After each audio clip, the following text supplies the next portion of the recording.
Daniel Torres' blood ran cold as he discovered documents proving Shaw Financial's executives were secretly looting thousands of pension funds, including the one he depended on for his sick daughter's future. The janitor who had mopped their floors for years while remaining invisible was about to become their most dangerous enemy. Before we continue, don't forget to subscribe to the channel, like the video, and comment where in the world you're watching from. Let's go. The board members of Shaw Financial froze in their Italian leather chairs as the double doors to the conference room crashed open. Marcus Chen, head of security, was already reaching for his concealed weapon when Elena Shaw, the CEO, raised her hand slightly, a signal to wait. The man who stood in the doorway wore a blue maintenance uniform, sweat darkening the collar, his breathing heavy, as if he'd sprinted up 50 floors of emergency stairs rather than taking the executive elevator that required special clearance. "They're bankrupting us," Daniel Torres said, his voice echoing in the sudden silence of the glass-walled conference room. The city skyline stretched out behind the assembled executives, towers of steel and glass catching the afternoon sun, oblivious to the drama unfolding within one of their number, all of us. The quarterly earnings presentation was still projected on the wall behind him, a crimson downward slope that had been the focus of increasingly tense discussion for the past 2 hours. Daniel's gaze flicked to the screen, then back to the faces now all turned toward him. 10 executives in matching charcoal suits, their expressions ranging from shock to outrage at the interruption. Eleanor Shaw stood at the far end of the table, her tailored blazer impeccable, her face a mask of practiced corporate neutrality. Only the slight tightening of her fingers on the edge of the mahogany table betrayed her surprise. "Mr. Torres," she said, her voice cool and level, "this is a closed meeting." "I know exactly what this meeting is," Daniel replied, stepping fully into the room. "It's where you decide which floor gets the next round of layoffs, while the C-suite takes home 8-figure bonuses." Bradford Williams, the silver-haired CFO, stood abruptly. "This is outrageous. Marcus, remove this man immediately." "Sir," Marcus began, moving toward Daniel, "you need to come with me now." Daniel didn't budge. His eyes remained locked on Elena. "The pension fund. Tell them what you did with the pension fund." A ripple of confused murmurs swept through the executives. Elena's expression didn't change, but something flickered in her eyes. "Mr. Torres has been going through a difficult time," she said smoothly. His daughter's medical treatments have put him under considerable stress. Marcus, please escort him to HR.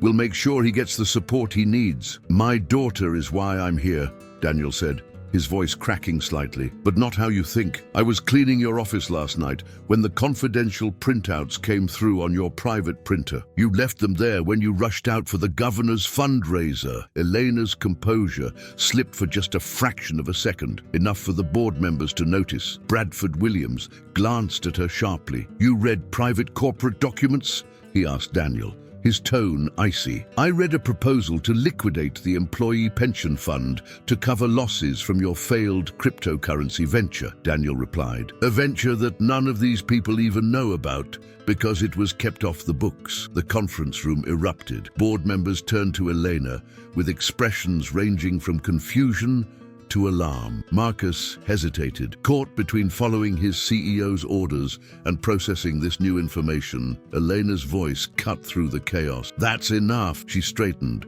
smoothing her blazer with practiced hands. "Mr. Torres is clearly confused. The documents he's referring to were preliminary scenarios, nothing more than stress tests for unlikely contingencies." "Then why does the proposal have your signature?"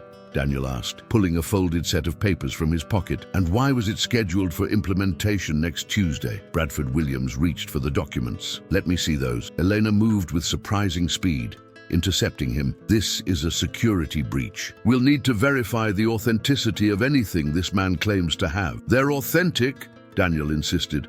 "And there's more. The shell company in the Caymans, the inflated valuations on the South American properties, the kickbacks from the Henderson contract." With each accusation, the room grew more still, the air thick with tension. 7,000 employees, Daniel continued, his voice steadier now. 7,000 families who believe their futures are secure because of the promises this company made. My wife died believing that promise, even with the medical bills, even as a single dad working 2 jobs. I told Sophia we'd be okay because my pension would be there. A younger board member, the only woman besides Elena, looked stricken. Is this true? Are we insolvent? Of course not, Elena snapped. You were navigating a temporary market correction. Every financial institution is facing similar challenges. Not every institution gambled their employees' futures on a cryptocurrency scheme, Daniel countered. The same employees you're planning to lay off while protecting your own golden parachutes. Bradford Williams' face had gone from outrage to calculation. Elena, if there's any truth to these allegations, there isn't, she cut in sharply. This is the desperate fabrication of a man who's about to lose his job for insubordination and theft of company property. Daniel laughed, the sound hollow in the tense room. Fire me, go ahead. I've already sent copies to the SEC, the Department of Labor, and the Times. I'm not here to save my job. I'm here because someone needed to look you in the eye when your house of cards came down. For the first time, uncertainty crept into Elena's expression. The board members exchanged glances, some reaching for their phones beneath the table. You have no idea what you've done, Elena said quietly, anger simmering beneath her controlled tone. I know exactly what I've done, Daniel replied. Ma, the question is whether any of you, he swept his gaze across the executives, know what she's done, with your names attached, with your reputations on the line. The youngest board member stood. I think we need to suspend this meeting and reconvene with legal counsel present. Others nodded in agreement, the united front fracturing visibly. This is absurd, Elena protested. You're letting a janitor disrupt critical business decisions based on documents he stole and likely doesn't understand. I understand enough, Daniel said. I understand the difference between right and wrong, between honest business and fraud, between leadership and betrayal. Bradford Williams was studying Elena now, his expression unreadable. I think we should see those documents in their entirety. And perhaps we should call regulatory compliance up here as well. Elena's phone buzzed on the table. She glanced down, her face draining of color as she read the message. When she looked up, her eyes burned with cold fury. This meeting is adjourned, she announced, gathering her tablet. We'll reconvene tomorrow morning with our legal team. Eleanor, Bradford began, but she was already striding toward the door. She paused as she reached Daniel. For a moment, they stood face to face, the janitor and the CEO, separated by position and power, yet suddenly connected by the truth hanging in the air between them. You think you're being noble, she said, her voice low enough that only he could hear. But you've just cost thousands of people their livelihoods. The fallout from this won't just hurt me, it will hurt everyone. Daniel held her gaze. The truth was always going to come out. Better now. While there's still something left to save, Elena's lips tightened.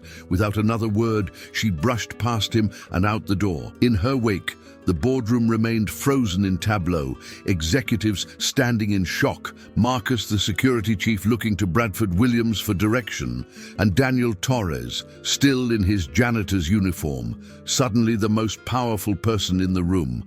Bradford approached Daniel slowly. Mr. Torres, I believe we need to have a conversation. He gestured to the chair at the head of the table, Elena's chair. Perhaps you'd care to sit down and tell us exactly what you found. Outside the floor-to-ceiling windows, the city continued its business, unaware that inside one of its gleaming towers, the balance of power had just shifted on the axis of one man's courage. Bradford Williams gestured again to Elena's vacated chair. Please, Mr. Torres, sit. Daniel hesitated, suddenly aware of the surreal tableau he'd created.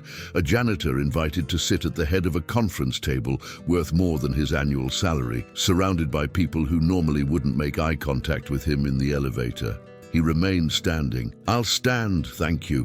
I've spent enough time invisible in this building. I'd prefer you see me clearly now. A murmur of discomfort rippled through the executives. Marcus still hovered uncertainly by the door, awaiting instructions that no one seemed prepared to give. Very well, Bradford said, adjusting his gold cufflinks. These are serious allegations. Before we proceed, I want to be clear that this conversation is not an admission of wrongdoing on the part of Shore Financial or its board. Of course not, Daniel replied. That would require integrity. The youngest board member, Andrea Chen, Daniel recalled from cleaning her office, suppressed what might have been a smile. She'd only been appointed 6 months ago, recruited from a prestigious consulting firm with much fanfare about Shaw Financial's commitment to diversity. "Mr. Torres," Andrea said, "how long have you worked here?" 12 years. Started when Sophia was 2, after my wife got sick. The health insurance was better than what I had driving a delivery truck. Bradford's expression softened marginally. "And you were cleaning Miss Shaw's office last night when you found these documents?" Daniel nodded. "She has a private printer in her office that only she uses. When I came in to clean around midnight, there was a stack of papers that had just printed. The top page had 'Confidential' stamped across it in red. I should have just put them on her desk and moved on. But you didn't," observed a silver-haired woman Daniel recognized as the head of risk management. "No, I didn't, because the first page I saw had a list of names. Employees scheduled for the first round of workforce optimization. My name was on it. So was everyone in maintenance, half of customer service, most of IT support. Layoffs happen in every company," Bradford said carefully, especially during market correction. "Layoffs? Yes. Stealing the pension fund? No." Daniel placed the folded documents on the table and slid them toward Bradford. "Page 12, the liquidation plan." Bradford picked up the papers with manicured fingers, his eyes scanning rapidly. The color drained from his face. "This is," he began, then stopped. "Fraud," Daniel finished for him. On a massive scale, the head of risk management reached for the documents. "Let me see that." As the papers made their way around the table, the atmosphere in the room transformed. Shock gave way to anger, confusion to calculation. Daniel watched as the truth rewrote the narrative these people had been telling themselves about their company and its leadership. "These crypto investments," Andrea said, looking up from the documents, "when they weren't authorized by the board, they're completely off-book. $3 billion, added another executive, his voice hollow, all funneled through a series of shell companies." Bradford had gone from shock to something resembling calm determination. "Marcus," he said to the security chief, "please ensure Ms. Shaw doesn't leave the building. Then contact General Counsel and have them come up immediately." Marcus nodded and left, speaking quietly into his radio. "Mr. Torres," Bradford continued, "I want to thank you for bringing this to our attention. What you've done today took considerable courage." Daniel laughed bitterly. "Don't thank me. I didn't do this for you. I did it for my daughter." "Your daughter?" Andrea prompted gently. Daniel's jaw tightened. "Sophia. She's 14 now, has a rare autoimmune condition that nearly killed her when she was 5. The treatments are expensive, even with insurance. But I've always told her not to worry about the future, that even though we struggle now, my pension would ensure she could go to college, have opportunities I never had." He gestured to the documents now spread across the table. "When I saw what Eleanor was planning, I realized it was all a lie. The security I thought I was building for Sophia would disappear with a few keystrokes, and no one would ever be held accountable." The silence that followed was heavy with shame. These executives, who prided themselves on vision and leadership, forced to confront the human cost of decisions made in rooms exactly like this one. Bradford cleared his throat. "The board needs to discuss next steps. Mr. Torres, would you be willing to—" The conference room doors burst open again. This time, it was Rajiv Mehta, the company's general counsel, accompanied by 2 members of his legal team. His normally composed demeanor was visibly rattled. "We have a situation," he announced without preamble. "The SEC has just issued an emergency order freezing company assets. There are federal agents in the lobby?" The board erupted in panicked questions, but Rajiv raised his hands for quiet. "That's not all. The Times has already published a breaking story online. They're calling it the Shaw Financial Scandal. Social media is exploding. Our stock has been halted after dropping 28% in the first 11 minutes of trading." Bradford turned to Daniel. "You said you sent copies to the SEC and the press. When exactly did you do this?" 3 hours ago. Daniel replied, "right before I came up here. I wanted to look you all in the eye, but I wasn't naive enough to think you'd do the right thing without pressure." Andrea Chen was rapidly typing on her tablet. The hashtag "We're Sure Shame" is trending. There are already calls for customer boycotts and congressional hearings. "We need to get ahead of this," Bradford said, standing to address the room. Rajiv, prepare a statement acknowledging we're aware of the allegations and cooperating fully with authorities. Make it clear the board was not aware of these activities and is launching its own independent investigation. He turned to the other executives. As of this moment, Eleanor Shaw is suspended pending investigation. I'm assuming Emergency Executive Authority as CFO. The risk management head nodded. I'll second that motion. All in favor? Bradford asked. Hands rose around the table. Motion carries. Now we need to... His phone buzzed, as did every other device in the room. Daniel watched as the executives checked their screens simultaneously, their expressions morphing into identical masks of disbelief. She's holding a press conference, Andrea said, looking up. Eleanor, right now, in the lobby, she's blaming us, saying the board authorized everything and she tried to stop it. Bradford's face hardened. She's throwing us to the wolves. That's what people like her do, Daniel said quietly. They climb on the backs of others, then use them as shields when things fall apart. Bradford studied Daniel for a long moment, then made a decision. Mr. Torres, would you be willing to come downstairs with us? The truth needs to be heard, and right now, you're the most credible voice we have. Daniel thought of Sophia, who would be getting home from school soon, who would turn on the TV to see her father in the middle of the biggest financial scandal of the year.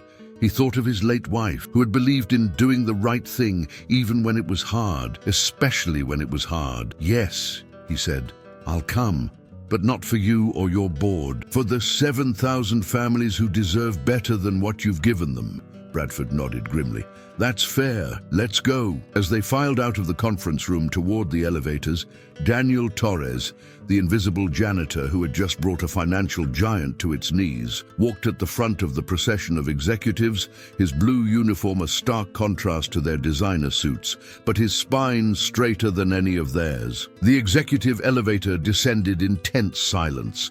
Daniel stood with his back against the polished wood paneling, acutely aware of the gulf between himself and the 9 board members crowded around him. Their reflections in the mirrored doors showed a tableau of power disrupted. Expensively dressed executives flanking a man in a worn blue uniform. Bradford's phone buzzed again. Elena's claiming she discovered the fraud last week and was planning to present her findings to us today. His jaw tightened. Says we orchestrated this janitor stunt to discredit her before she could expose us. That's absurd, Andrea Chen said.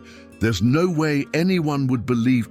People will believe what they want to believe, Daniel interrupted. The ruthless CEO or the corrupt board both fit the narrative people already have about Wall Street. The elevator chimed as they reached the lobby level. Before the doors opened, Bradford turned to Daniel. Why did you really do this?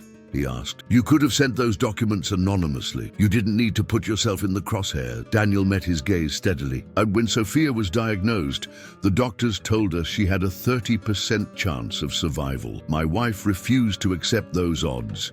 She said, numbers only tell you what happened before, not what can happen now if you're brave enough. The elevator doors slid open to chaos. The soaring marble lobby of Shaw Financial Headquarters had transformed into a media circus. Camera crews jostled for position, reporters shouted questions, and at the center of it all stood Elena Shaw, impeccable in a slate-gray suit, her voice amplified by microphones clustered before her. Regret to inform our investors and the public that members of the board have engaged in activities that violate both company policy and federal law. When I discovered discrepancies in our financial reporting, she faltered as she caught sight of the board members emerging from the elevator, Daniel Torres in their midst. The cameras swung toward the new arrivals, flashbulbs popping. There they are now. Elena recovered smoothly. I invite them to explain their actions directly to you. Bradford stepped forward. Ms. Shaw's allegations are not only false, but represent a desperate attempt to deflect from her own criminal behavior. The lobby erupted with shouted questions. Daniel found himself pushed forward by the momentum of the crowd until he stood just feet away from Elena. Their eyes met across the sea of microphones, hers cold with fury, his steady with resolve. A reporter reporter thrust a microphone toward Daniel. "And, sir, are you an executive with Shore Financial?" Before he could answer, Elena laughed, the sound sharp and dismissive. "He's the janitor, for God's sake. This is the board's idea of a distraction, trotting out the help to create confusion while they shred documents upstairs." The comment rippled through the crowd. Cameras focused on Daniel's uniform, his worn work boots, the ID badge clipped to his pocket. "Yes," Daniel said, his voice carrying despite its quietness. "I'm the janitor. My name is Daniel Torres. I've cleaned Miss Shore's office for 7 years. Last night, I found documents proving she was planning to steal the pension fund of 7,000 employees to cover losses from illegal cryptocurrency investments she made without board approval." The shocking simplicity of his statement created a moment of perfect silence. Even the most hardened financial reporters paused, recognizing the power of the scene unfolding before them. The janitor and the CEO facing off in the marble battlefield of high finance. Elena's practiced smile didn't waver, but her eyes flashed dangerously. "Mr. Torres is clearly confused. He's stolen confidential documents he doesn't understand and is being manipulated by board members desperate to save themselves." "The documents aren't confusing," Daniel replied. "They're actually very clear. $3 billion moved through shell companies to invest in unregulated cryptocurrency ventures, losses hidden from shareholders, a plan to cover those losses by liquidating the employee pension fund while blaming market forces. Your signature is on every page." A female reporter pushed forward. "Mr. Torres, are you saying you discovered this fraud by chance?" "Yes, I was cleaning Mrs. Shore's office when these documents printed. The first page listed employees scheduled for termination, including me. I kept reading because I saw my own name." "And you expect us to believe," Elena began. "I don't expect anything from you," Daniel cut in, addressing Elena directly now. "You've made promises you never intended to keep to your employees, your shareholders, even your own board.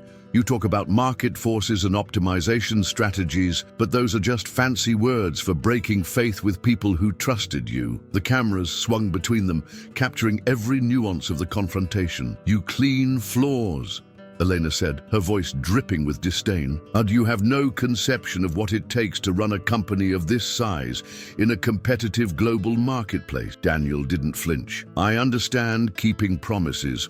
I understand not stealing from people who depend on you. Those aren't complicated concepts, Ms. Shore." Bradford stepped forward.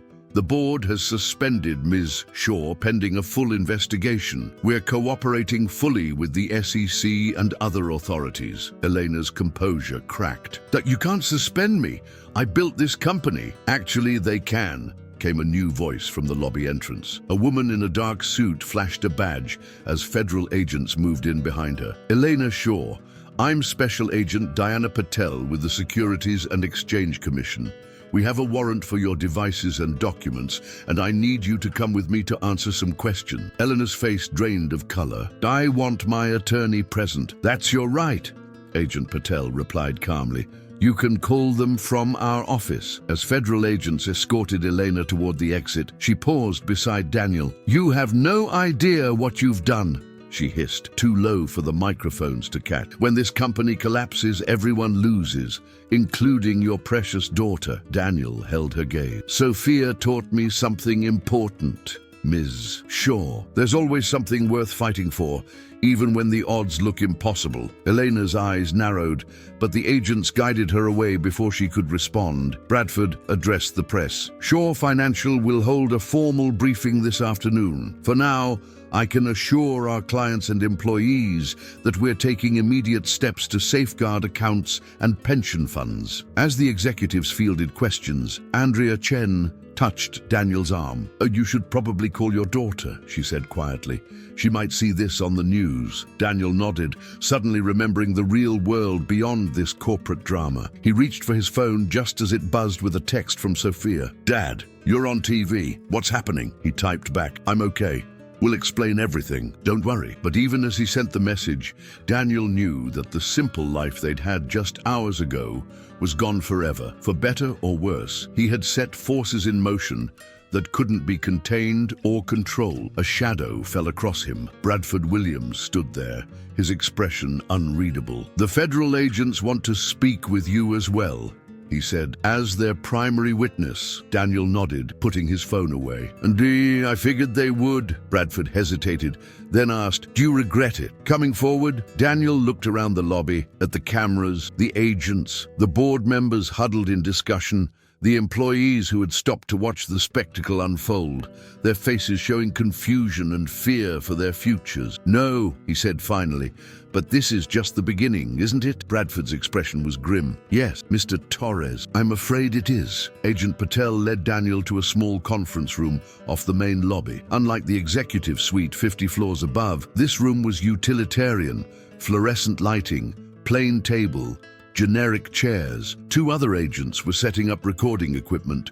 "Coffee," Patel offered, gesturing to a carafe in the corner. "Yes, thank you." Daniel's adrenaline was fading, leaving exhaustion in its wake. It had been almost 24 hours since he'd slept. As she poured him a cup, Patel studied him with professional curiosity. "In 15 years with the SEC, Mr. Torres, I've never seen a whistleblower make such a public entrance." Daniel accepted the coffee with a nod of thanks. "I didn't plan it this way. I just wanted to look them in the eye." "Well, you certainly accomplished that." She sat across from him. "We've been investigating Shore Financial for months. Had suspicions, but couldn't get enough to move forward. Then this morning, we received an email with exactly what we needed." "My email," Daniel confirmed. "Yes, within an hour, 3 different federal agencies had independently verified enough to get emergency orders." She smiled slightly. "You caused quite a stir in Washington today." The door opened and Bradford Williams entered, accompanied by a silver-haired man in an expensive suit. "This is Howard Klein, our outside counsel," Bradford explained. "The board has authorized him to represent both the company and you personally in this matter. Mr. Torres, if you wish." Daniel looked at the lawyer skeptically. No offense, but I'm not sure our interests are aligned." "More than you might think," Klein replied. "The board's position is that they were deceived by Ms. Shaw, just as the employees and shareholders were. Your testimony supports that narrative." Daniel understood the calculation. The board needed him to appear credible and sympathetic. He needed legal protection he couldn't possibly afford on his own. "Fine," he agreed. "Just for now," Agent Patel nodded. "Let's begin then." For the next 2 hours, Daniel walked them through everything, finding the documents, his decision to act, the confrontation in the boardroom. Patel occasionally clarified technical details, while Klein intervened when questions strayed into legally hazardous territory. As they finished, Patel closed her notebook. "Mr. Torres, I should warn you, your life is about to become complicated. The press will hound you. Elena Shaw has powerful friends who won't appreciate what you've done, and there will be people who blame you when the stock price tanks and jobs are affected." "I didn't create this situation," Daniel said firmly. "I just exposed it." "Nevertheless," Klein interjected, "we should discuss security arrangements and media management. The company will cover all costs, of course." Daniel's phone buzzed with another text from Sophia. "Dad, there are reporters outside our apartment building." His heart sank. Of course they would find his address. It would be in his employee file, easily accessible to anyone at Shore Financial with an axe to grind. He showed Bradford the message. "I need to get to my daughter." Bradford nodded. "Our security team can escort you. We can arrange a hotel until things settle down." "I appreciate that," Daniel said, surprising himself. Hours ago, Bradford had been part of the faceless corporate machine he was fighting against. Now they were reluctant allies in the aftermath. As they left the conference room, Daniel was startled by the scene in the lobby. Dozens of Shore Financial employees had gathered, watching news coverage of the scandal on the massive screens that normally displayed stock prices and company propaganda. Their faces showed shock, anger, and fear. A woman in a customer service uniform spotted Daniel and nudged her colleague. A ripple of recognition spread through the crowd. Daniel braced himself for hostility. He had, after all, just set off a bomb that might destroy their jobs. Instead, a man stepped forward. Daniel recognized him from the IT department. "Is it true?" he asked. "She was going to take our pensions." Daniel nodded. Yes, I'm sorry. The man extended his hand. Don't be sorry. Thank you for having the guts to stop it. Others moved forward, some offering thanks, others asking anxious questions about what would happen next. An older woman from accounting had tears in her eyes. My husband and I were planning to retire next year, she said. Everything we have is in the pension fund. Bradford stepped in. I want to assure everyone that securing the pension fund is the board's top priority. We've already contacted federal regulators to place it under protective oversight. A security team arrived to escort Daniel out through a service entrance, away from the media circus at the main doors. As they walked, Bradford matched his stride. The board is meeting again this evening, he said. We'd like you to be there. Daniel looked at him in surprise. Why? Because you have credibility that we lack right now. Because you understand what matters to the employees in a way we've clearly lost sight of. Bradford hesitated. And because you've demonstrated more integrity in one day than most people show in a lifetime. Before Daniel could respond, they reached the exit. A black SUV with tinted windows waited at the curb. This will take you to your daughter, Bradford said. The driver has instructions to bring you both to the Westbrook Hotel. We've arranged a suite under a different name. Howard Klein will meet you there to discuss next steps. Daniel paused at the door. Mr. Williams, I'm not interested in being the board's puppet or mascot. I did this for Sophia and for people like me who can't afford to lose what little security they have. Bradford met his gaze. I understand that, but right now we need each other. The company is in free fall. Thousands of jobs and billions in assets are at stake. Whatever you think of me or the board, we're trying to prevent a complete collapse.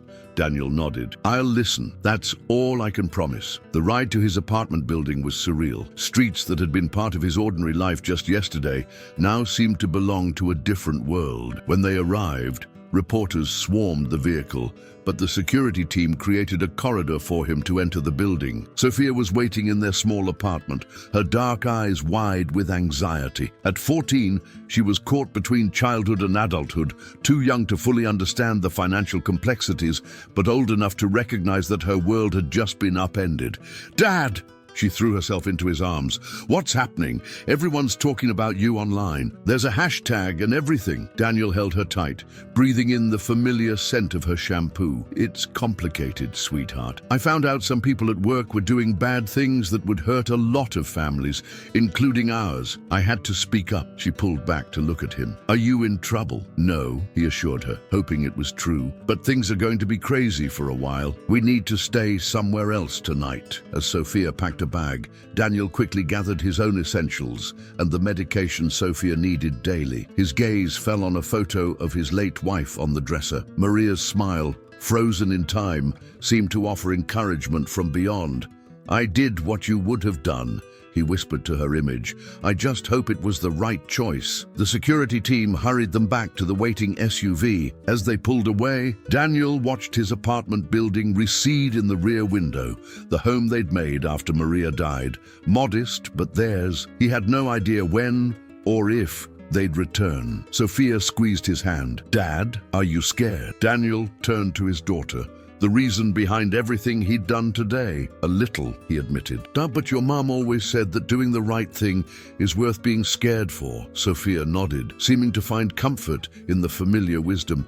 She would be proud of you. As the SUV wound through the city toward the luxury hotel that would be their temporary sanctuary, Daniel wondered if that was true. Would Maria approve of the risk he'd taken with their daughter's stability, or would she have found a smarter, safer way to fight? Too late for those questions now. The wheels he'd set in motion were turning too fast to stop. The Westbrook Hotel was a different universe from the modest two-bedroom apartment Daniel and Sophia called home. Crystal chandeliers hung from coffered ceilings. Staff in crisp uniforms materialized to assist with their modest bags, as if they contained crown jewels instead of hastily packed essentials. Sophia's eyes widened as they were escorted to a corner suite on the 30th floor. Dad, this place is insane, she whispered. The suite was larger than their entire apartment. A living area with floor-to-ceiling windows overlooking the city, 2 bedrooms, and marble bathrooms with rainfall showers. Fresh flowers sat on a glass dining table alongside a basket of fruit and a handwritten welcome note. Once they were alone, Sophia explored the rooms while Daniel sank onto a plush sofa, the events of the day crashing over him in waves. His phone wouldn't stop buzzing with notifications, news alerts, text messages from colleagues, voicemails from numbers he didn't recognize. He turned it off. "Dad." Sophia stood in the doorway of one of the bedrooms, holding her medication bottle. "I'm due for my dose." Daniel checked his watch and nodded. The familiar ritual of measuring the precise amount into a glass of water grounded him momentarily. This, at least, hadn't changed. His daughter still needed him, still depended on his care. "How are you feeling?" he asked, as she drank the medication, grimacing slightly at the bitter taste. "Weird," she admitted. "Everyone at school was texting me. Alexa said her mom saw you on CNN." She paused. "Are we in trouble? Is that why we're hiding here?" "We're not hiding," Daniel corrected gently. "We're just giving things time to settle down." He hesitated, unsure how much to explain. "What I did today, exposing what was happening at Shore Financial, it made some powerful people angry.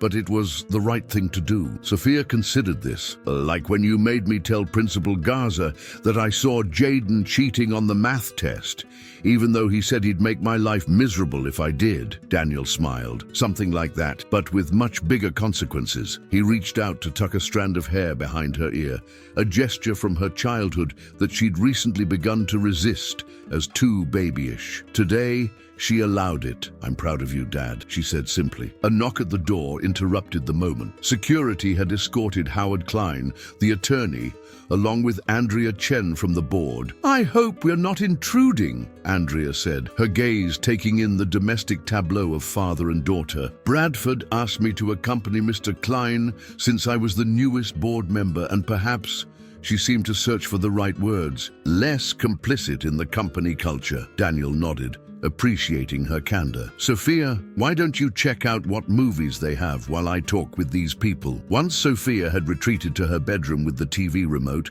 Daniel faced his visitors. "I assume the board meeting is still happening?" "In an hour," Klein confirmed. "But first, we need to discuss your security and legal position." He opened his briefcase and withdrew several documents. "The company is prepared to offer you a consulting contract that includes comprehensive legal protection, security services, and compensation for your cooperation during the crisis." Daniel eyed the papers suspiciously. "Consulting on what exactly? Employee relations, crisis management, ethical compliance?" Andrea supplied. "Your perspective as a non-executive employee will be invaluable as we rebuild trust." "So I'd be leaving maintenance to become what? The board's conscience?" Klein smiled thinly. "Think of it as an opportunity to advocate for the very people you were trying to protect this morning." Daniel flipped through the contract, eyes widening at the compensation figure.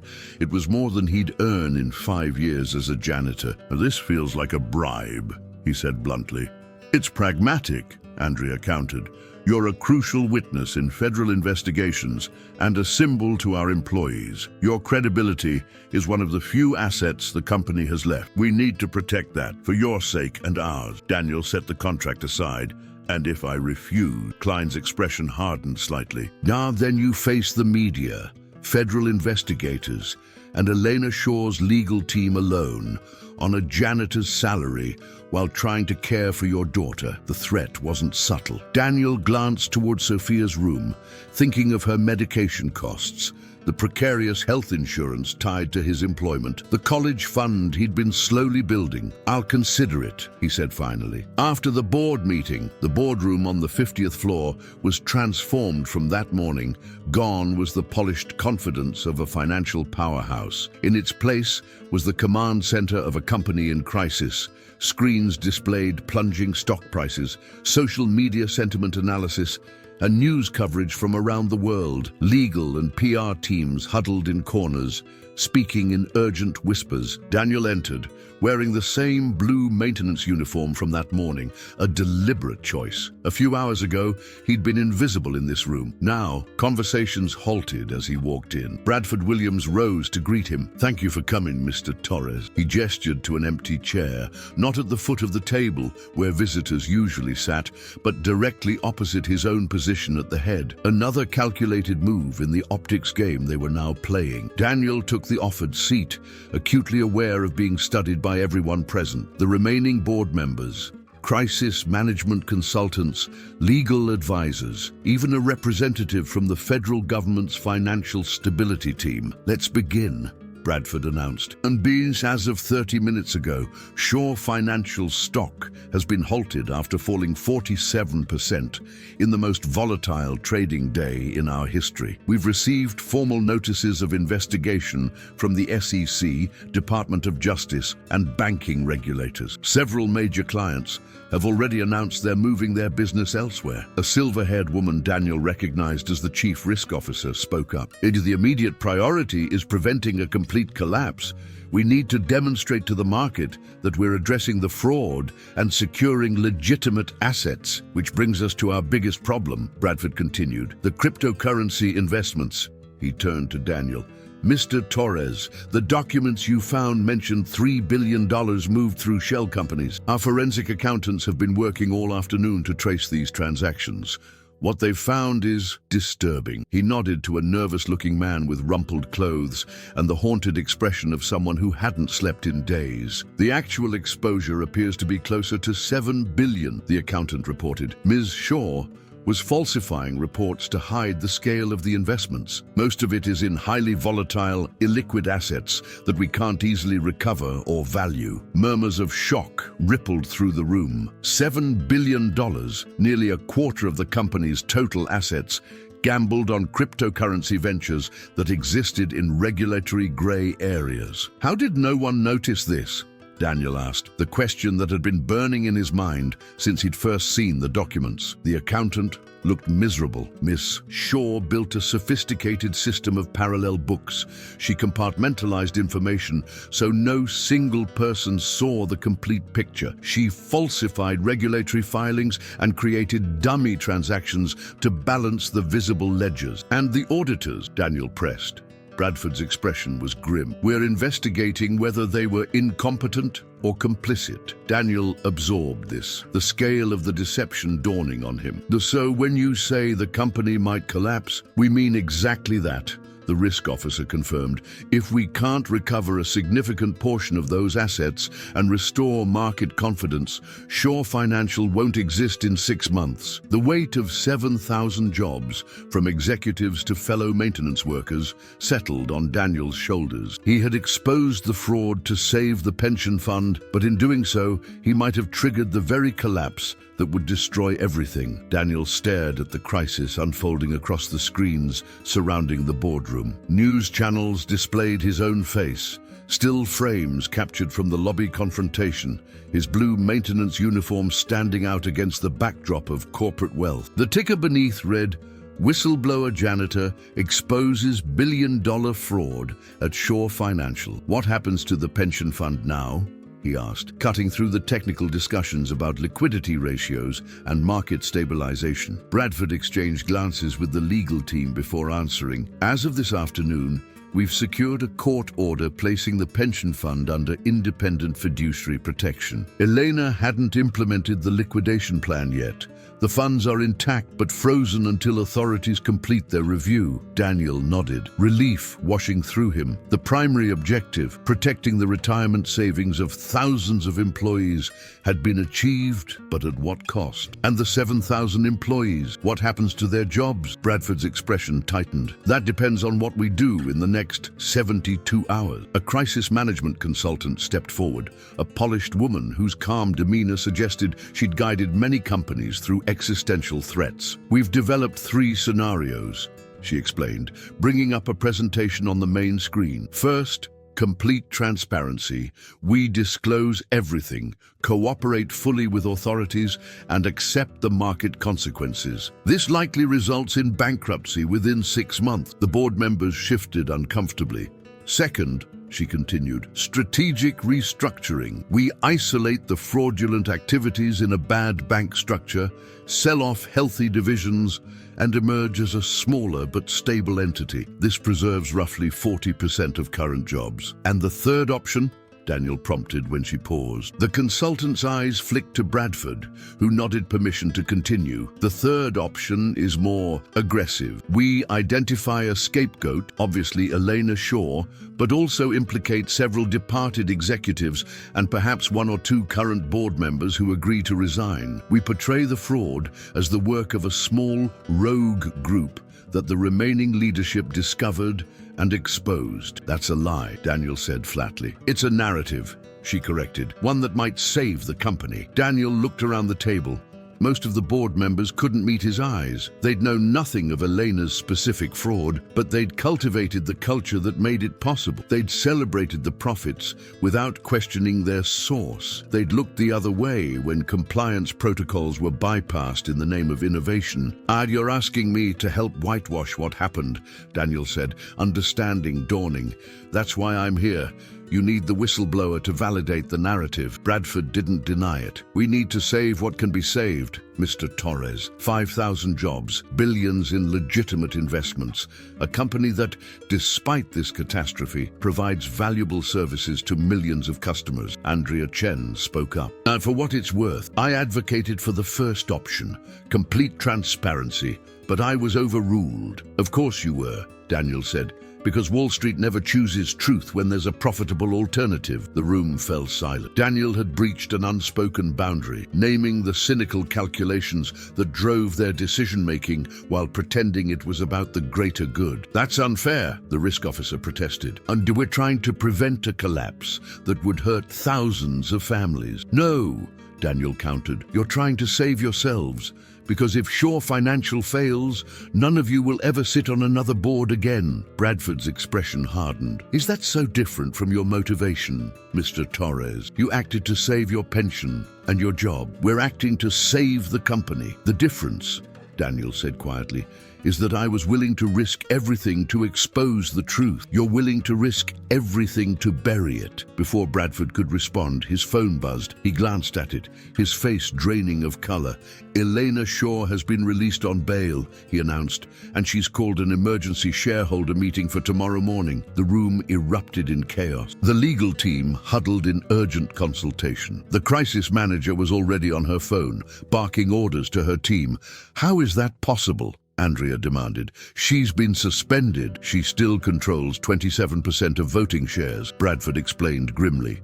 Combined with her allies on the board of directors, she may have enough support to overturn her suspension. Can she do that? Daniel asked, struggling to follow the corporate maneuvering. Howard Klein, the attorney, nodded. Unfortunately, yes, the corporate bylaws give significant power to the founder and major shareholders. It was a structure Elena designed specifically to maintain control. So after everything that happened today, she could just come back. Daniel couldn't hide his disbelief. Not completely, Bradford qualified. The criminal investigations will continue, but she could reassert control over the company's immediate response and narrative. The implications settled over Daniel. Eleanor Shaw, returned to power, would make him her first target. The janitor who had dared to expose her would become an example of what happened to those who challenged her authority. What about the consulting contract, he asked, thinking of Sophia, of their apartment, of the health insurance his daughter desperately needed. It would be nullified, Klein confirmed. Miss Shaw would certainly terminate your employment immediately. Daniel laughed bitterly. So I'm back where I started. Only now with a target on my back. Bradford studied him for a long moment. Not necessarily. There's another option. He turned to the room. I need the space cleared. Everyone except the board members and Mr. Torres. Please step outside. The support staff filed out, leaving only the 9 remaining board members and Daniel. Bradford waited until the door closed behind them. Elena needs a villain, he said bluntly. Someone the shareholders, regulators and public can blame besides herself. She'll offer them me, the CFO who supposedly overlooked the fraud. But you didn't know, Daniel objected. That hardly matters now. What matters is that Elena Shaw cannot be allowed to regain control of this company, not after what she tried to do. Bradford's gaze swept the table. I propose a counter-strategy. Before tomorrow's shareholder meeting, we hold a press conference. We present the complete, unvarnished truth about the fraud with one critical addition. What addition? Andrea asked. Bradford looked directly at Daniel. Do we announce that the board has appointed Daniel Torres as the company's new Chief Ethics Officer, reporting directly to the board, with broad authority to implement transparency and accountability measures throughout the organization? Stunned silence fell over the room. Daniel stared at Bradford in disbelief. That's insane, he managed finally. I'm a janitor, not an executive. Exactly, Bradford replied. You're the only person in this building with the moral authority to help rebuild trust. Your appointment would signal to employees, regulators, and the public that we're serious about fundamental change. It's brilliant, Andrea said slowly. The janitor who exposed the fraud, now in charge of preventing future abuses. The symbolism alone would be powerful. The shareholders would never approve it, objected an older board member. They don't need to, Bradford countered. Executive appointments are board decisions. We create the position and fill it before Elena's shareholder meeting. Present it as a fait accompli. Daniel shook his head, struggling to process the surreal turn of events. 24 hours ago, he'd been mopping floors and worrying about making rent. Now he was being offered an executive position by the very power structure he'd sought to challenge. This feels like another bribe, he said cautiously. A more elaborate one. Bradford leaned forward. Call it what you want, Mr. Torres. A bribe, a calculated move, or perhaps an opportunity to create actual change from inside the system you've just challenged. Daniel stood up, needing physical distance from the offer and what it represented. He walked to the floor-to-ceiling windows, looking out at the city stretching below. The same view he'd cleaned countless times, removing fingerprints from glass that separated the powerful from the world they controlled. Why would you want me in that position? He asked finally. I have no qualifications, no financial background, no connections. I'd be completely out of my depth. That's precisely why, Andrea replied. You'd approach every situation by asking the one question everyone in this room has forgotten how to ask. Is this right? Daniel turned back to face them. And when I say no to something the board wants to do, when I become inconvenient, the position would have contractual protections, Bradford explained. 5-year term, removal only for cause, direct reporting line to an independent board committee. You'd have genuine authority. And a 7-figure compensation package, added the risk officer, as if that settled the matter. Daniel laughed hollowly. So I expose corporate corruption, and your solution is to make me part of the corporation. Bradford's expression hardened. Mr. Torres, I understand your skepticism, but consider the alternatives. Elena Shaw returns to power, and you're fired immediately. We appoint someone else, someone more qualified, but less committed to ethics, and nothing truly changes. Or you take this opportunity and use it to safeguard exactly the principles you stood up for this morning. Daniel studied the faces around the table. Most showed calculation rather than conviction, seeing him as a useful tool in their battle against Elena rather than an agent of genuine reform. But Andrea's expression held something different, a tentative hope that perhaps this crisis could birth something worthwhile. I need to talk to my daughter, Daniel said finally. This affects her future too, Bradford nodded. Of course, but we need your answer by 9 tonight if we're going to announce it before the markets open tomorrow. Back at the hotel suite, Daniel found Sophia curled on the sofa watching news coverage of the scandal. Her face brightened when he entered. Dad, you're all over TV. They're calling you the blue-collar whistleblower. Daniel winced at the label, another simplification of a complex situation. He sat beside her, trying to organize his thoughts. Sophia, I need to talk to you about something important. She muted the television, turning to face him with sudden seriousness beyond her 14 years. Are we in trouble? No, sweetheart, but I've been offered a job, a very different job from what I've been doing. He explained Bradford's proposal as simply as he could, watching her expression shift from confusion to disbelief. They want you to be an executive, like with an office and everything. Something like that. Chief Ethics Officer. Sophia considered this, her brow furrowed in the same way her mother's used to when faced with a difficult decision. Would we be rich? The question, so straightforward, caught Daniel off guard. The money would be substantial, more than we've ever had. Enough for college, And maybe not having to worry about the insurance for my treatments. Daniel nodded, his throat tight. Financial security had been a distant dream since Maria's death, healthcare costs consuming every spare dollar. Sophia was quiet for a moment. What would Mom say? The question cut straight to Daniel's core. What would Maria think of this offer? She'd been the idealist in their relationship, the one who believed systems could be changed from within, I think, he said slowly. She would tell me to make sure my reasons were right, that doing good matters more than being comfortable. Sophia nodded. But you could do both, right? Have the comfortable life and still do good things. That's the question, isn't it? Daniel sighed. I've spent years cleaning up after these people. I've seen how power changes them, how they convince themselves that what's good for them must be good for everyone. I don't want to become that. You won't, Sophia said with absolute certainty. You're not like them, Dad. Before Daniel could respond, his phone rang, an unknown number. He answered cautiously. Mr. Torres. Elena Shaw's voice, cool and precise, sent a chill through him. I think it's time we spoke directly. Daniel stood, moving away from Sophia. How did you get this number? Please. Elena's laugh was brittle. I built that company. Nothing happens there that I can't access. What do you want? To offer you what Bradford Williams can't. The complete truth. She paused. Meet me at Riverside Park, near the 79th Street boat basin, in 1 hour. Come alone. Why would I do that? Because Bradford hasn't told you everything about the pension fund or about your daughter's medical coverage. The line went dead. Daniel stared at the phone, cold dread settling in his stomach. He'd assumed Bradford's assurances about the pension fund being secure were truthful. But what if there was more to the story? His phone buzzed with a text from Andrea Chen. Something you should see before you decide. Coming to hotel now. 20 minutes later, Andrea arrived with a secure tablet. Her normally composed demeanor was disturbed, her movements tense as she set up the device on the dining table.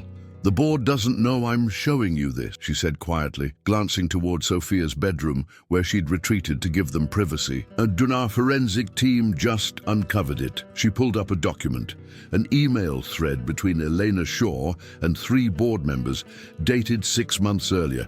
Daniel read with growing horror. The board members, including Bradford Williams, had been aware of early cryptocurrency investments and had encouraged Elena to expand them off the books to boost quarterly results. They knew, Daniel whispered, not the full extent, Andrea qualified, not the $7 billion or the plan to raid the pension fund, but they knew about the initial unregulated investments and chose to look the other way. Why are you showing me this? Andrea met his gaze steadily. Because if you're going to be chief ethics officer, you deserve to know exactly what you're walking into. And because I'm tired of being the only person at that table who seems to care about the truth. Daniel's phone buzzed again, a reminder that Elena Shaw was waiting for her meeting. 2 paths stretched before him. Confront Elena and whatever revelations she offered, or accept Bradford's proposal with full knowledge of the board's complicity. What would you do? He asked Andrea. She considered the question carefully. And I'd remember why I blew the whistle in the first place. Was it to punish the guilty or to protect the innocent? The distinction clarified something for Daniel. His original goal had never been vengeance against Elena or the board. It had been to protect the pension fund, to secure his daughter's future and the futures of thousands of families like his. Bradford's offer, he said slowly, and the protections for the ethics officer position, are they real? Andrea nodded. I insisted on reviewing the contract language myself. It's ironclad. They can't remove you without cause.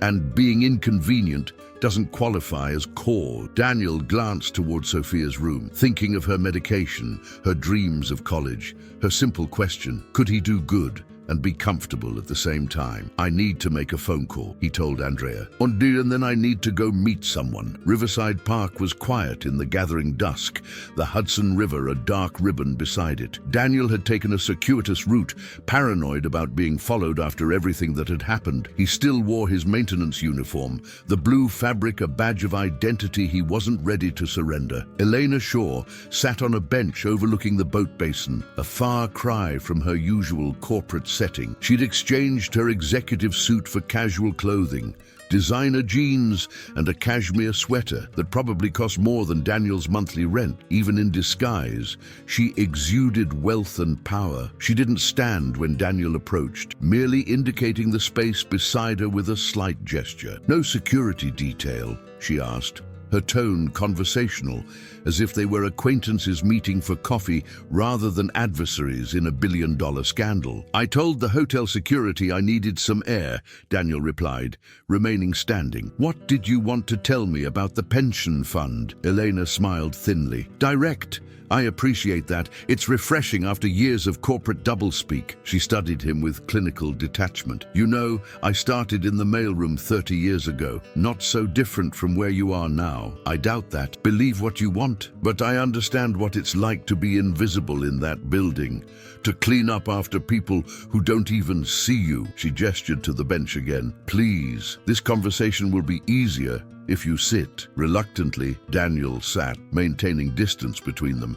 "You said Bradford hasn't told me everything. He told you the pension fund is secure, protected by court order." Elena's gaze shifted to the water.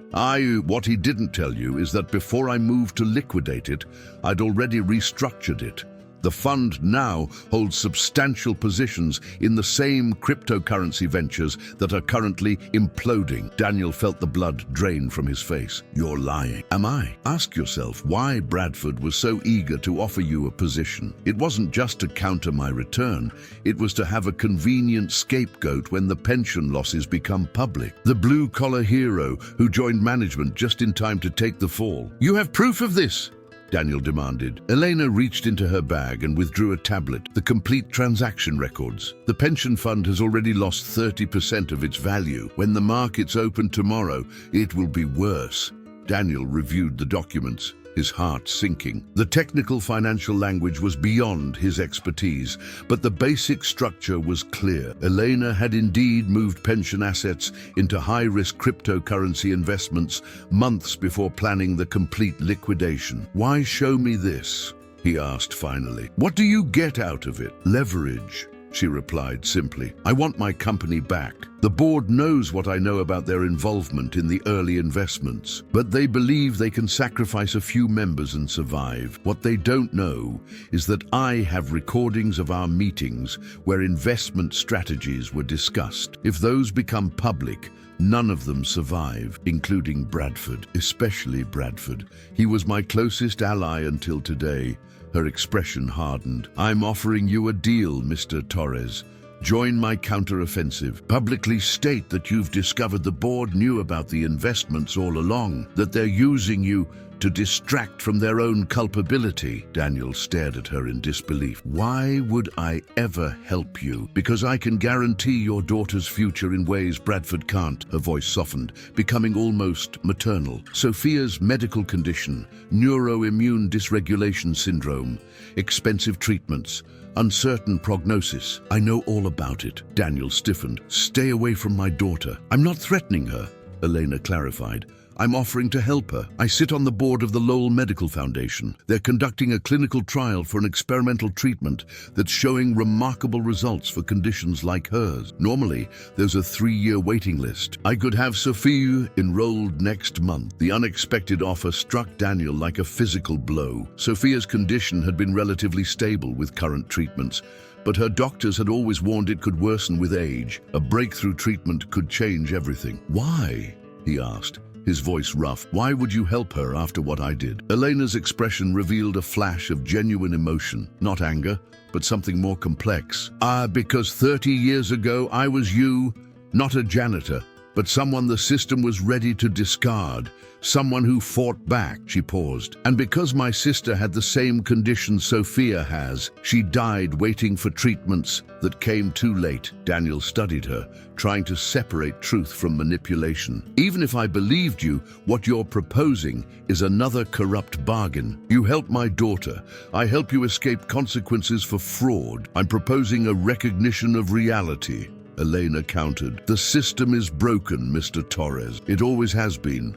Bradford isn't offering you that position because he had a moral awakening. He's offering it because it serves his narrative. I'm at least being honest about my motives." She stood, brushing invisible dust from her jeans. "You have until morning to decide. Public support for me, and Sophia gets the treatment she needs.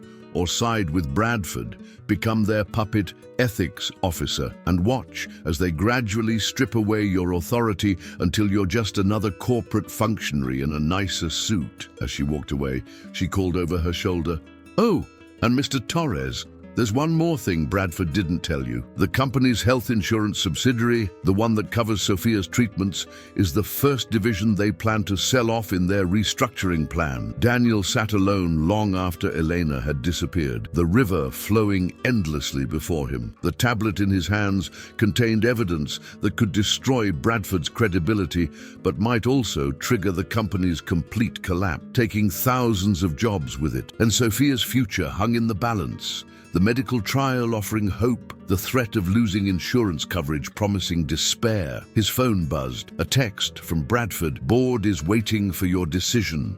Need answer by 9 p.m. It was 8:30. 30 minutes to make a choice that would alter the trajectory of his life and his daughter's. Daniel walked along the riverbank, mind racing. Both offers, Bradford's and Elena's, came with strings attached. Both promised security for Sophia, but required moral compromise. The difference was that Bradford's compromise was cloaked in the language of reform, while Elena's was nakedly transactional. He thought back to that morning, standing in Elena's office with the damning documents in his hand. His goal had been simple then: protect the pension fund that thousands of families relied on. Now he found himself entangled in corporate power plays, where every choice seemed tainted. His phone rang. Andrea Chen. "They're getting nervous," she said without preamble. "Bradford's talking about moving forward with someone else if you don't accept soon." "The pension fund," Daniel said. "Did you know it was invested in cryptocurrencies before I exposed the liquidation plan?" Andrea's brief hesitation told him everything. "Dan, not the full extent,"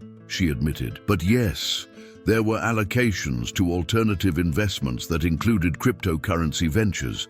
It was presented to the board as diversification. And the health insurance subsidiary. Is Bradford planning to sell it off?" Another pause. "It's on the list of non-core assets. Nothing's been decided." Daniel closed his eyes, weariness washing over him. "Everyone's lying, just at different levels?" "Daniel," Andrea's voice softened, "this isn't black and white. The board made mistakes, serious one, but most of them genuinely want to fix this. Elena Shaw only wants to save herself by offering my daughter access to a medical trial that could change her life. She told you that?" Andrea sounded genuinely shocked. "Daniel, be careful. Elena excels at finding leverage." Daniel reached a decision. "I need something from you, Andrea. Something concrete that proves you're actually different from the rest of them." "What do you need?" Andrea asked, her voice cautious. "A board resolution, drafted tonight and signed before the morning announcement. The health insurance subsidiary is declared a protected asset, not to be sold under any restructuring plan. And an immediate review of the pension fund investments with a commitment to divest from cryptocurrency positions, regardless of the losses." "Daniel, I can't unilaterally." "Then find people who will support it. If you're serious about reform, prove it with actions, not just words." The line went quiet. Daniel could almost hear Andrea weighing the political capital this would cost her against her stated commitment to change. "I'll try," she said finally, "but I need something in return. Your commitment that you'll take the position if I deliver this." Daniel hesitated. "Text me when the resolution is signed. I'll give you my answer then." Back at the hotel, Sophia was asleep, the television still murmuring in the background. Daniel switched it off and sat at the edge of her bed, watching his daughter's peaceful face. She looked so much like Maria, the same determined set to her jaw even in sleep, the same dark lashes against olive skin. What would Maria do in his position? She'd been the principled one, the one who believed in fighting for what was right, regardless of the personal cost. But she'd also been fiercely practical when it came to Sophia's well-being. Would she take Elena's offer? of the medical trial, or Bradford's position with its financial security but questionable ethics. Daniel's phone lit up with a text from an unknown number, a photograph, Elena Shaw shaking hands with a doctor in a hospital corridor, a plaque on the wall identifying it as the Lowell Medical Foundation. The message read, "Toured the facility last month. Sophia would thrive here. Waiting for your decision." The manipulation was obvious, but that didn't make the temptation any less powerful. Daniel found himself researching the Lowell Foundation on his phone, reading about their groundbreaking treatments for autoimmune disorders, the testimonials from families whose children had recovered,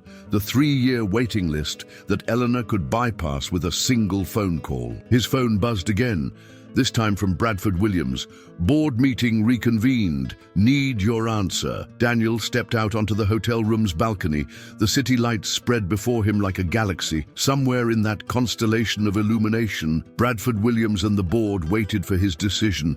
Elena Shaw plotted her countermove, and thousands of Shaw financial employees wondered if they'd still have jobs tomorrow. A third message arrived from Andrea Chen. Resolution drafted. 3 board members on board so far, still working on the others. Daniel closed his eyes, the cool night air washing over him. A memory surfaced. Sophia, at 7 years old, before her diagnosis, asking him a question that had stayed with him. "Dad, how do you know what the right thing is when everything seems wrong?" He'd told her that when nothing seems right, you choose the path that lets you look at yourself in the mirror the next morning. Simple advice that now seemed impossibly complex to follow. His phone rang.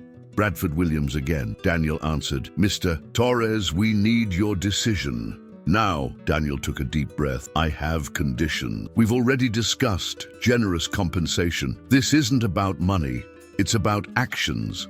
I want a board resolution protecting the health insurance subsidiary from any sale or restructuring, and I want an immediate review of pension fund investments with a commitment to divest from cryptocurrencies, regardless of losses." Bradford's silence spoke volumes. "And Andrea Chen is already working on the resolution," Daniel continued. "She says she has 3 board members. Support. She overstepped her authority," Bradford said tightly. Maybe she's the only one actually trying to fix things, rather than just managing the PR disaster." After a long pause, Bradford asked, "Is there anything else?" "Yeah. Full disclosure to all employees about the current state of the pension fund, including the cryptocurrency investments made before I discovered the liquidation plan. That could trigger mass panic, client withdrawals." "It's the truth," Daniel cut in, "and it's non-negotiable." Another silence, longer this time. Daniel could almost hear the calculations running through Bradford's mind, weighing the cost of these concessions against the benefit of having the whistleblower on their side before tomorrow's shareholder meeting. "I'll need to consult with the board," Bradford said finally. "You have 1 hour. Then I give my answer to Elena Shaw instead." Daniel ended the call, his heart pounding. He'd never spoken to anyone that way before today, let alone a powerful executive who could destroy his future with a word. But something had changed in him when he'd first held those documents in Elena's office. He'd glimpsed the possibility of standing up, of being seen, of having his voice matter. His phone buzzed with an incoming call. Elena Shaw again. "Mr. Torres." Her voice was calm, almost warm. "I just heard the most interesting rumor. Apparently, you're demanding board resolutions before accepting Bradford's offer." Daniel wasn't surprised. She already knew. "Your point?" "My point is that you're learning to play the game. I'm impressed." She paused. "But Bradford is stringing you along. Even if he agrees to your demands tonight, those resolutions can be revised or rescinded next week once the crisis has passed. Like your offer of the medical trial for Sophia. How long would that last if I helped you, then became inconvenient?" Elena laughed softly. "You're beginning to understand how this works.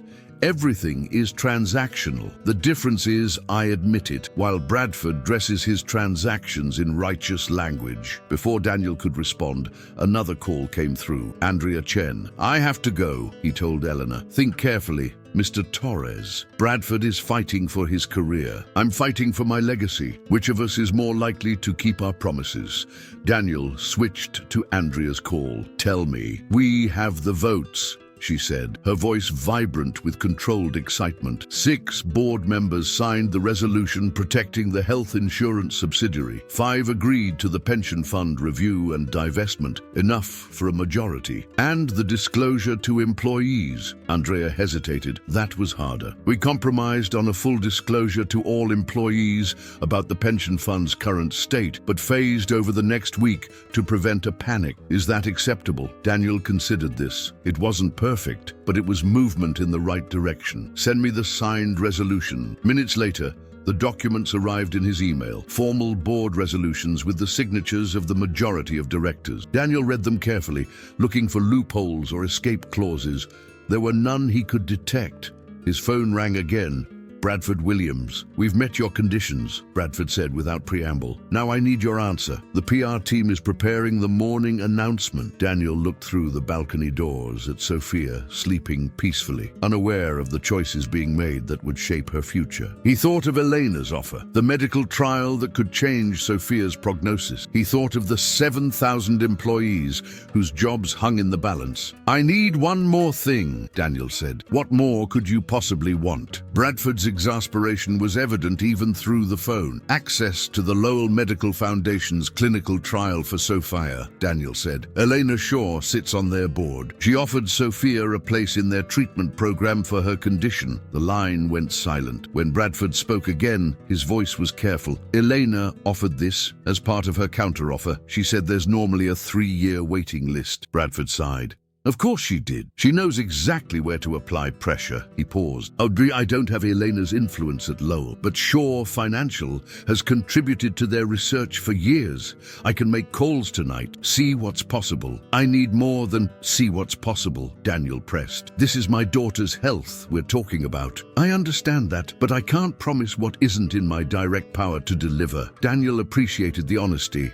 At least, make the calls. Let me know what you find out. The next hour passed in excruciating slowness. Daniel sat beside Sophia, watching her sleep, weighing impossible choices. His phone remained in his hand, a lifeline connecting him to the powers deciding their future. When it finally buzzed, the message was from Bradford. Dr. Raman Krishnamurthy, Lowell's research director, will call you directly in 5 minutes. True to Bradford's word, the call came. Dr. Krishnamurthy introduced himself with the quiet confidence of someone at the top of his field. Mr. Torres, I understand your daughter Sophia has neuroimmune dysregulation syndrome. How long since diagnosis? Daniel answered the doctor's technical questions about Sophia's medical history, treatments, and current condition. When he finished, Dr. Krishnamurthy was silent for a moment. Mr. Torres, our Phase 2 trial has shown promising results for cases like Sophia's. While there is typically a lengthy qualification process, we occasionally make exceptions based on medical necessity and case compatibility. From what you've described, Sophia appears to be an excellent candidate. Daniel's heart leaped.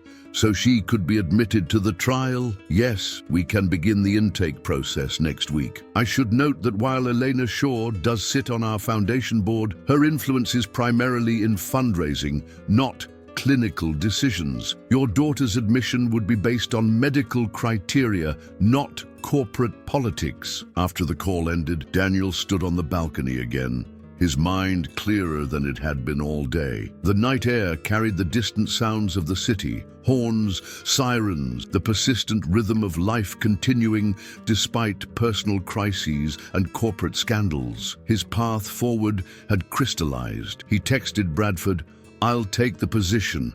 Press conference tomorrow morning." Bradford's reply came instantly.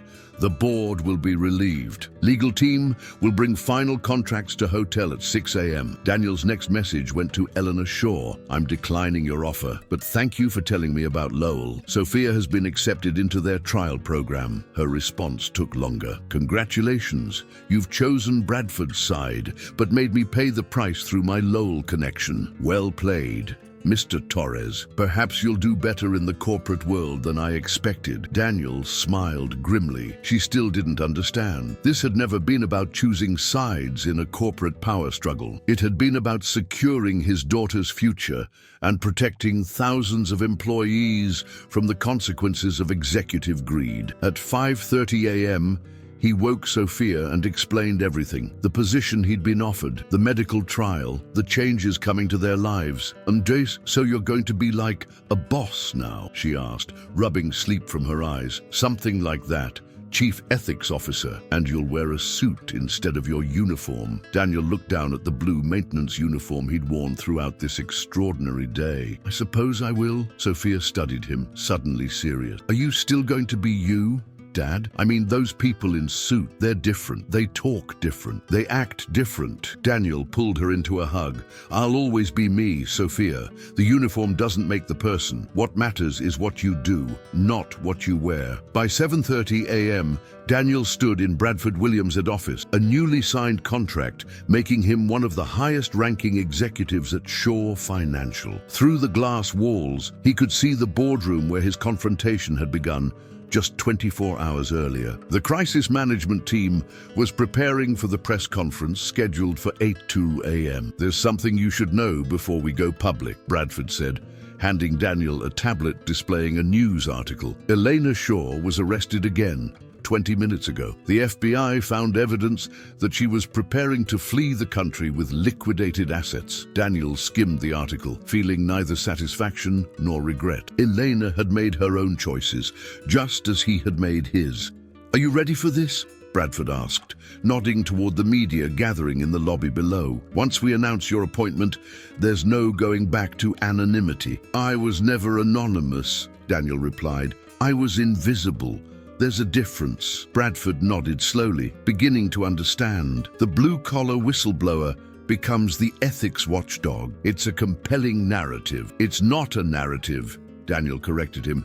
"It's a responsibility, one I intend to take seriously." At precisely 8:00 a.m., they entered the crowded lobby where dozens of reporters waited. The same space where Daniel had confronted Elena the day before now became the stage for his transformation. Bradford stepped to the microphone first, announcing the company's commitment to transparency, the safeguarding of the pension fund, and the protection of the health insurance subsidiary. Then he introduced Daniel Torres as Shaw Financial's new Chief Ethics Officer. As Daniel moved to the podium, a ripple of surprise ran through the assembled press. He still wore his blue maintenance uniform, the company ID badge clipped to his pocket. "Mr. Torres Andechal," a reporter called out, "don't you think you should be dressed more appropriately for an executive announcement?" Daniel looked down at his uniform, then back at the cameras. "This is who I am. This is who will be watching over Shaw Financial's ethical practices from now on. Someone who knows what it means to clean up other people's messes. Someone who understands what's at stake for ordinary employees when executives make decisions in rooms 50 floors above them." He gestured to the building around them. "For years, I've been invisible in these halls. Now I'm visible. But more importantly, so are the 7,000 families whose futures depend on this company doing the right thing. My job is to make sure they're never invisible again." The questions came rapid fire after that. Daniel answered them directly, without corporate jargon or evasion. Behind him, Bradford Williams watched with a mixture of admiration and unease, recognizing that in solving one crisis, he might have created a new kind of challenge. Daniel Torres would not be a compliant figurehead. He would be exactly what his title promised, the company's conscience. Later that afternoon, Daniel sat in what would be his new office, a corner space with the same spectacular views he'd once cleaned. Sophia was perched on the edge of his desk, spinning in his chair. "It's weird," she said, looking around at the luxurious surroundings. "Yesterday you were cleaning these offices. Today you have one." "Life changes fast sometimes," Daniel agreed. He picked up a framed photograph of Maria that he'd brought from home and placed it on his desk, a reminder of why he'd started this journey. "Dad?" Sophia asked, suddenly serious. "What happens now?" Daniel looked out at the city stretching below them, the same view he'd seen countless times through windows he'd wiped clean. But now, his perspective had changed. Not just his literal viewpoint, but his understanding of the power structures that shaped thousands of lives. "Now," he said, "we start cleaning up a different kind of mess.